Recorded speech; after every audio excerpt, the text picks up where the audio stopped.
Back to Real Talk with Cari and myself today.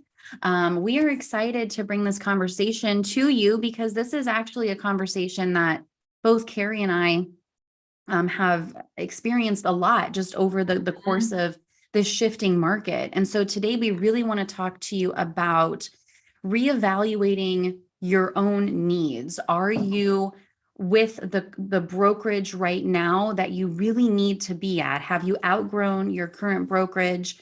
Or if you're not a real estate agent and you're listening to this, I really think that this is very applicable to any industry that you're in. Have you outgrown the current team that you're on? The people that you're surrounding yourself with right now? It could be corporate America. You could be an admin working for a team or a solo agent, and you're just maybe starting to reevaluate some of your own needs and deciding, have you outgrown the current partnership that you're in, right, Cari? Yeah, I mean, this is the time of change. Change is upon us, whether we like it or not. Change in a lot of industries, change in the market, change in the economy. Just when change is upon us, it makes it easier for us to put ourselves into more change, because as human beings, we tend to be very reluctant or resistant to change. But when it's happening, we kind of think, well, if it's happening to us, we might as well just jump in and make a bigger splash and go for the goal. Like somebody said to me the other day, it feels like all of these changes are happening at once. And I was like, well, why is that happening? And she's like, well, it's interesting because I think I've put myself into a couple of these. And I said, yeah, you're doing that naturally because if change is already happening and you're already uncomfortable, you're probably like, let's just make it all happen at once, because if I have to go through this pain, I might as well go through it. So that's one of the reasons I think if you feel like there's something stirring in you that you might need something different, you probably have needed it for a while, but it was comfortable. And so you weren't willing to think about it and put yourself into a position of change. But because now maybe there's some things changing around you anyway, you're more willing to have that conversation. And so I think it's a very good time to evaluate if you are receiving the value that you need to succeed at a higher level in this industry as a realtor, in a different role or career that you have. If the answer is not as much as it used to be, you're probably not alone, because industry shifts, market shifts, economic shifts and changes tend to actually open our eyes to current conditions, and then also encourage us to be open to other offerings. And then, start to question, like, is there a better opportunity for me? So there's some great questions you can ask yourself to understand better if you're in the right place, if you're at the right brokerage and company. And so let's maybe go through a couple of those, Haley. Yeah. And I think before we get started, I do want to reiterate that it normalized the fact that we evolve. And so the reason why you partnered with the current company that you're at now, the current team that you're on, the individuals that you're surrounding yourself with, the brokerage that you're at, whatever your situation is, our needs evolve because we evolve as people. And the reason why you partnered with them in the beginning, it's okay. The fact that you're even having this conversation, I think that actually identifies as being more self-aware. You're more self-aware of what your needs are, what the requirements are, that you need to feel more fulfilled. And so I actually want to commend you if you're having this conversation with yourself, because that means that you're evolving and you're growing. And so good for you. Yeah, actually, that's really good, Haley, because I was just telling a story the other day with somebody, because they asked me a little bit like, how did you get to where you are today? And I was like, what's interesting is a lot of people don't really realize, like, I've only been at 3 companies and I've been in this business for almost 24 years. So I stayed at the first company for just a little over a decade, the second company for just over a little bit of a decade. But what was interesting is in those times, those were moments when, even though I was really comfortable and I was loyal and I wanted to stay with the people, I just couldn't do it anymore because times had changed, industry was changing, or something in business was changing, and it just didn't make sense for my family and my future to stay there.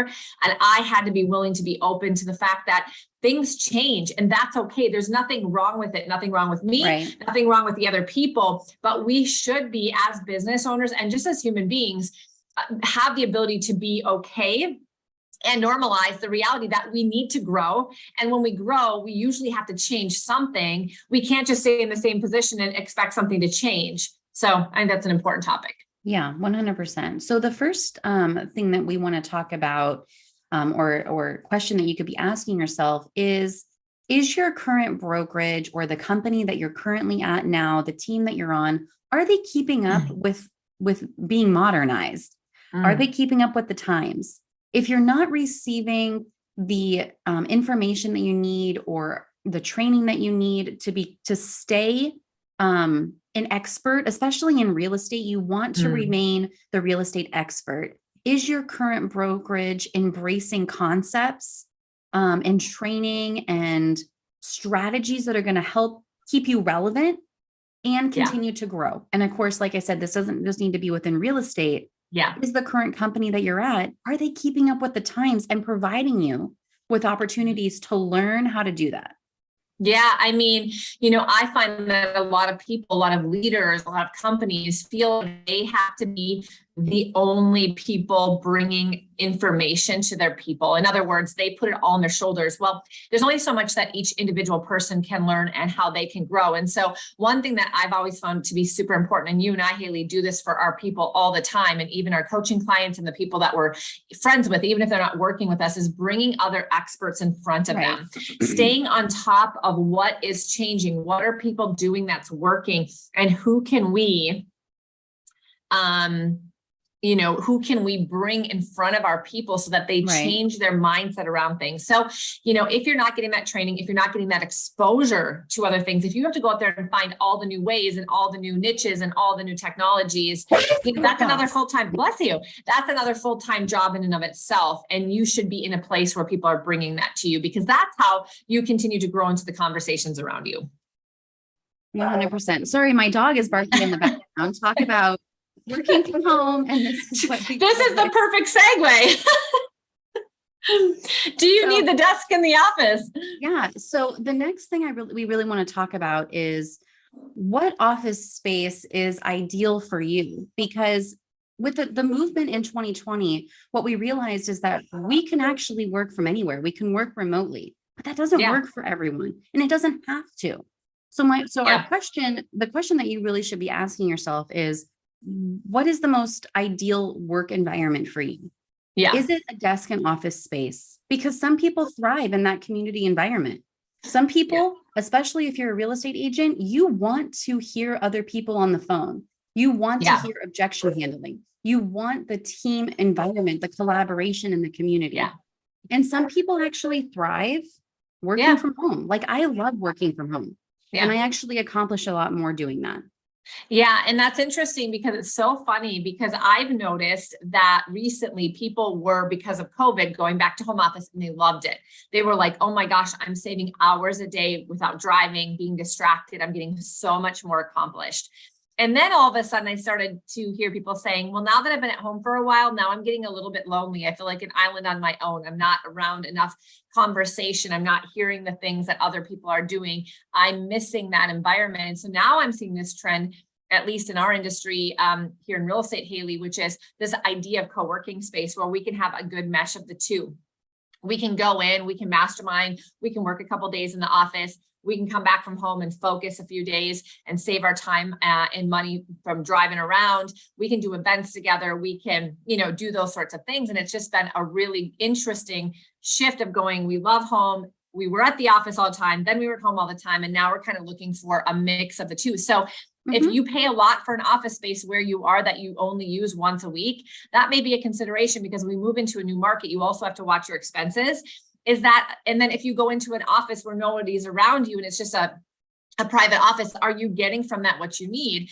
Do you have space? Do you not have space? Can you find more of an environment where you could kind of get the value of both? And those are questions that I think are important to ask yourself. And I think some of the more progressive companies are doing exactly what I'm talking about, which is kind of finding a happy medium. Oh yeah, 100%. So then the next question we want to bring to your attention is really around your commission, because commission or other fees, I mean, you need to be looking at these things closely, especially right now in the shifting market. Yeah. I mean, you should always be keeping a very close eye on your P&L, understanding what your subscriptions are, what you're paying, especially if you're looking, if you're paying for a desk space or if you're renting a space. Are you paying for an assistant? Are you paying for what other subscriptions do you have? I mean, you should be really taking a close look at the fees that you're paying. But I know with real estate agents, commissions are always top of mind, right? Because this is your money. So how much are you giving away? How much are you actually earning? Yeah. Anything else that you would add to that, Cari? Yeah, I think it's all about, I heard somebody speak the other day, maybe it was a month ago, and she said, it's not always how much you make, it's how much you keep. And I think that's really, really important, because when we move into a shifting market, we might not make quite as much. We could, we might not. That's okay. Because even if we do the same amount of transactions, if average sell price goes down, there's a lot of caveats from a commission-based industry, whatever industry you might be. But within real estate, a lot of things are changing. Our industry is under attack for most of you that, try to think that it's like, agent versus agent or brokerage versus brokerage. It really is our industry as a whole on attack when it comes to commissions being completely, dropping throughout the country. We've got parts of the country that are still at 3%, but then we've got part of the country that are barely hitting 2%. And so they're losing a percentage of their commission every single sale. So I say that not to be doom and gloom, but the reality is you need to be looking at what you're earning from commissions, and you need to look at what you're saving and how much of that you're keeping, and then what you're doing with it to make it work for you, and how you can actually wealth build. So although commission is a very important topic, you need to look at what is the value for what I'm paying, what am I keeping, and then what am I doing with it? And do I have any other ways in which to keep more of my money, therefore save in some places, and also wealth build? And so these are just really, really important concepts. I'm very passionate about it. I don't think we should just be focusing on commission. So does your company have other sorts of retirement, healthcare, ways in which you can make your money work for you? Are you surrounding yourself with people who can help you talk about that? Do you have a great tax strategist? All of those sorts of things. And that's another thing, is your company bringing those things in front of you so that you can learn about that, so that you can make the best decisions for yourself. Too many times we're looking at our GCI in real estate, and we're not talking about any of these other things. And all of these other things actually make our bottom line very, very different. And I want to also bring this up for an admin. So if you're an admin in real estate or an admin in corporate America, you need to be looking at and evaluating what your bonuses are. What is being paid for you? So what are the benefits besides your salary? Like I said, are you making quarterly bonuses? Are you having those conversations with your leaders? Are you provided with health benefits or other kinds of stock options, revenue share? Even if you're not actively buying and selling real estate, or you're an agent, there are so many benefits of being an admin, but you have to come forward and have these conversations with your leaders, because again, what Cari said just a moment ago, it's about not how much you're making, but how much are you keeping? And are you fighting for yourself and what your value is? And if you don't understand, or if you're not confident enough to have that conversation with your leader, please reach out to me, because these are conversations that we absolutely should be having. Yes. Yes. It's just conversations that you should be having, things you should be thinking about, moves that you should be making, because again, we oftentimes get very bottom line driven. This is my salary. This is my commission split. And there's so many different conversations around all of that we should actually be looking into. All right. So the other thing that we wanted to talk about is a really important one. This is the last one we're going to round this call off with, because I hear people all the time. In fact, I had a conversation with somebody yesterday who said, I'm just so loyal. And then she said, basically, unless I'm completely broke, I'm going to probably stay loyal, which is a very interesting thing, because it created an awareness around her that this isn't necessarily a good thing. Right. Loyalty is, but then you have to ask yourself, well, who am I being loyal to? Somebody else, or myself, my future, my family? And then that becomes a little bit of a different conversation, because oftentimes we just feel like loyalty is such a great attribute, and it is, so long as it's not detrimenting something else. So the question is, are you remaining where you are at your current brokerage or company because of loyalty, or because it's comfortable? What really is the resistance to change? Because without change, we just can't grow. That's the reality. If we stay in the same place, we're going to get the same results. And if we want the same, that's great. But in times of change, we typically can't be okay with the same. We need to do something different. So if you're comfortable, but no longer challenged, then it's probably time to talk with your leader, your broker, your manager, and figure out if there's a way for you to be more challenged and to grow there. If there's not, then change is your best option. But I think that it's the loyalty part that people get really hung up on. And what they don't realize is sometimes that loyalty is costing them a ton of money, a ton of personal and professional growth. And it's okay to make a change. You can leave on good terms. You can stay friends because this is just a business decision. Well, right. And at the end of the day, I think actually you said this to me, Cari, a long time ago, and it's always stuck with me. It's when someone says that they're loyal, are you really being loyal if you can't even be loyal to yourself? Yeah. So really we need to be thinking about when how are you showing up and being loyal affecting your family, affecting yourself? Are you playing small just because it's comfortable to do so? Then if that's the case, then how are you showing up for everyone else who is depending on you? Your clients, your children, your spouse, your friends, whatever that looks like. When you're staying small because it's comfortable and because you are telling yourself, I'm a loyal person. Are you really though? Because you're not being loyal to your family. You're not being loyal to yourself. Keeping yourself small doesn't serve anyone else. And in fact, you're not even serving yourself. So it's hard. No one's saying that it's comfortable. Change is uncomfortable. Yeah. But if you are going through these questions that we've outlined here, and you're saying, yeah, I'm not feeling fulfilled. I definitely I am evolving and I'm changing, and that's okay. That doesn't mean that you're being disloyal to the person who has been a leader to you. In fact, if they're really a leader to you, they want to push you to grow and to continue to evolve, and they should be having these conversations with you, right? It doesn't have to be awkward. No. Yeah. It's our own mind that makes it awkward. You're right. It doesn't have to be a bad thing. We think change is bad. We think we're not being loyal. We're not being grateful for what we've been given. And none of that's true. In fact, the biggest thing that, compliment you could give somebody is, look at how you've helped me grow. And now I need to move to my next opportunity because of you. And if we said it that way and we really believed that, then the people, if they really were caring about us and our friend, they'd be happy for us, or they'd be figuring out a way to make that happen for you in their world. And if they can't, they have to realize it's just a business decision. That's all. And so we've got to embrace change. We've got to embrace our own evolution. We've got to normalize it. We've got to be okay with it. We've got to stop using loyalty as an excuse. It's really that you don't want to get yourself uncomfortable. You don't want to have the fierce conversations. But Haley is right. If you don't make those changes, you're staying insignificant and small for no reason. And it is not serving your family, your community, your business partners, your future. Right. And so at this point, you have to look at yourself and ask yourself the question, am I using these excuses and detrimenting those things? And am I okay with that? Those are hard questions.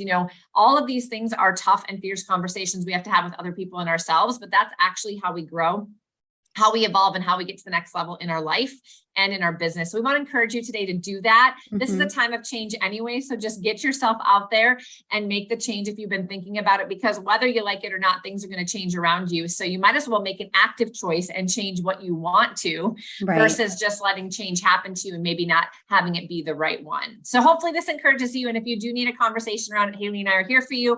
As always, go check us out on Real Talk with Cari and Haley on YouTube when you can, and let us know if there's more things that you guys want to chat about. Awesome. Thanks, Cari. Thanks, guys.